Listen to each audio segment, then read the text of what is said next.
28 নভেম্বর যুক্তরাজ্যে Office for National Statistics net মাইগ্রেশনের তথ্য প্রকাশ করেছে। তাদের তথ্য অনুযায়ী যুক্তরাজ্যে রেকর্ড পরিমাণে বেড়েছে ইমিগ্রেশনের সংখ্যা এবং 2022 সালের 2023 সাল জুন পর্যন্ত যুক্তরাজ্যের যে নেট মাইগ্রেশন সেটির পরিমাণ দাঁড়িয়েছে 9,06,000 এবং যুক্তরাজ্য ছেড়ে গিয়েছে ওই সময়ে 4,14,000। টোটাল এসেছিল 13 লাখ মানুষ যুক্তরাজ্যে এসেছিল। তবে এই তথ্য অনুযায়ী মানে আগের বছরের তুলনায় বেড়েছে নেট মাইগ্রেশনের সংখ্যা এবং সেটি একটি রেকর্ড বলছে বিভিন্ন সংবাদ মাধ্যমে। এদিকে এবছরের জুন পর্যন্ত মানে 2024 সালের জুন পর্যন্ত এর আগের বছর থেকে এদেশে নেট মাইগ্রেশনের এস্টিমেট করেছে 7,28,000 এবং খবরে বলা হয়েছে কড়াকড়ির কারণে, বিশেষ করে আপনারা জানেন গত জানুয়ারি থেকে শিক্ষার্থীর যারা এদেশে রয়েছেন তারা পিএইচডি বা কোনো লেভেল ছাড়া মানে মাস্টার্স রিসার্চ লেভেল ছাড়া কেউ তারা ডিপেন্ডেন্ট নিয়ে আসতে পারেন না। এছাড়াও যারা কেয়ার ভিসায় রয়েছেন তারাও তাদের পরিবার নিয়ে আসতে পারছেন না। এ কারণেই মূলত ডিপেন্ডেন্ট বা নেট মাইগ্রেশনের সংখ্যা কমেছে। তবে এদিকে কিয়ার স্টারমার বলেছেন যেই পরিমাণ রেকর্ড পরিমাণে মাইগ্রেশন মানে ইমিগ্রেন্ট যুক্তরাজ্যে এসেছে এটির জন্য দায়ী করা হয়েছে গত কনজারভেটিভ সরকারকে। তারা ইমিগ্রেশন খুলে দিয়েছে সেই দাবি তিনি করছেন।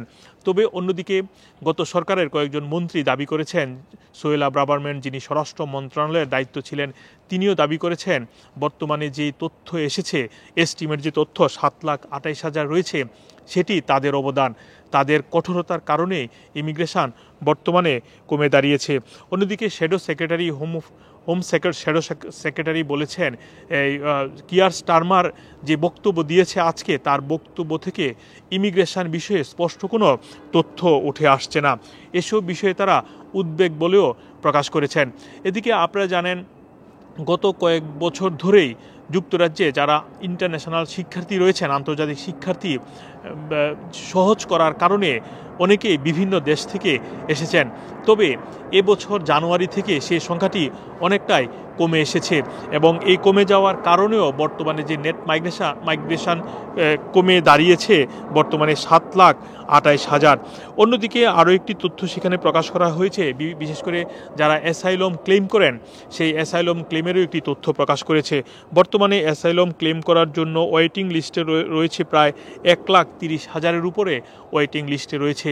এছাড়াও প্রায় 90,000-এর কাছাকাছি গত 2023 সালের জুন পর্যন্ত তাদের অ্যাসাইলম অ্যাকসেপ্ট হয়েছে সে ধরনের তথ্য প্রকাশ করেছে।